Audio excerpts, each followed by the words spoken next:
Pemkot ini seperti apa? Ya, saya terus terang kaget sebagai anggota Badan Anggaran. Saya tadi pagi itu membaca berita di Jawa Pos ya, akan Pemkot akan pinjam, yaitu 4 triliun. Tapi kemudian di situ juga ada penjelasan khusus untuk jalan lingkar luar barat, itu sekitar 600 miliar. Karena itu pertanyaan saya, ini program bagus untuk mempercepat pembangunan. Tapi tentu semuanya kan harus dikaji. Karena ketika kita ngomong pinjaman, berarti itu ada bunga. Ya kan?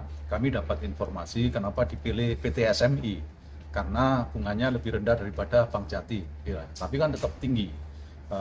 Ada yang mengatakan sekitar 6,5%. Dan kalau itu pinjamannya bisa dihitung, kalau 4 triliun misalnya, itu kan bisa ratusan miliar. Ya, ratusan miliar ya. Nah, jadi tentu ketika kita ngomong pinjaman itu beban bunga ya, beban bunga ya. Nah, itu beban bunga. Dan itu yang pertama kali kemudian yang harus kita lihat urgensitas proyek tersebut ya. Apakah betul-betul urgent? Kalau betul-betul urgent, oke. Ya, enggak apa-apa, tapi tentu dicarikan skema yang seringan-ringannya. Misalnya bunganya rendah sekali dan kemudian tenornya juga jauh. Karena bukan apa-apa, saya 5 tahun ini target-target pendapatan Pemkot setiap tahunnya itu tidak tercapai. Kalau kemudian masih harus kemudian ditambah untuk utang, makin jauh. Saya khawatir kemudian program-program, terutama yang kemarin, kita ini kan ada namanya dana kelurahan. Banyak usulan warga lewat dana kelurahan itu pun tidak berjalan karena dipakai untuk kepentingan yang lain. Kalau kepentingannya untuk membayar bunga utang, tentu kami sesalkan. Dan kalau kemudian JLLB, artinya proyek-proyek strategis yang katanya punya Pemkot yang harus supaya bisa cepat dikerjakan dan tidak mengganggu dana lain, itu lewat utang itu, kita lihat siapa yang diuntungkan. Yang diuntungkan apakah pengembang?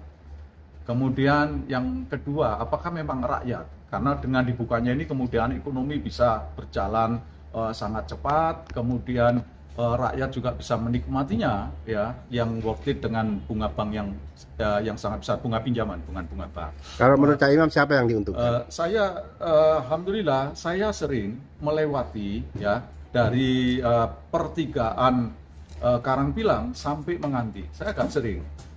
Karena itu saya melihat hari-hari ini itu banyak developer besar bikin klaster-klaster perumahan baru yang saya tahu investasinya itu pasti besar. Saya khawatir begini loh, developer ini pastilah, ini sudah jadi rahasia umum. Mereka ketika beli lahan, itu kan selalu dapat bocoran dari Pemkot kan. Sehingga tetap pengembang kecil selalu kalah lah. Karena yang dibocori biasanya pengembang besar. Dari situlah kemudian mereka membangun klaster-klaster perumahan baru dan berharap jalan itu supaya dibangun. Saya khawatir kemudian mereka sudah dijanjikan oleh pemerintah kota, ayo segera bangunan karena sebentar lagi kami akan membangun JLLB. Kami khawatir begitu.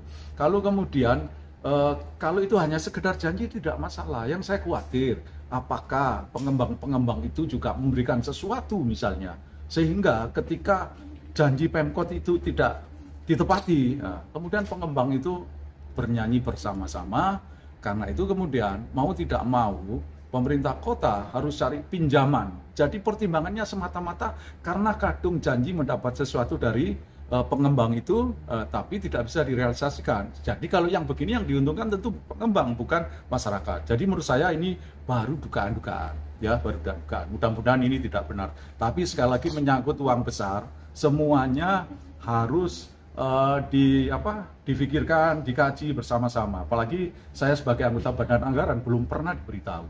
Kalau saya mendengar ini kan karena ada ketua-ketua partai yang sudah ditemui. Ketua partai bisa saja kan beda dengan apa yang dikaji oleh anggota Badan Anggarannya dari partai tersebut. Karena tidak mesti ketua partai setuju, tapi kalau kemudian dalam pembahasan di anggaran ada hal yang itu merugikan masyarakat, tentu kami akan menolak.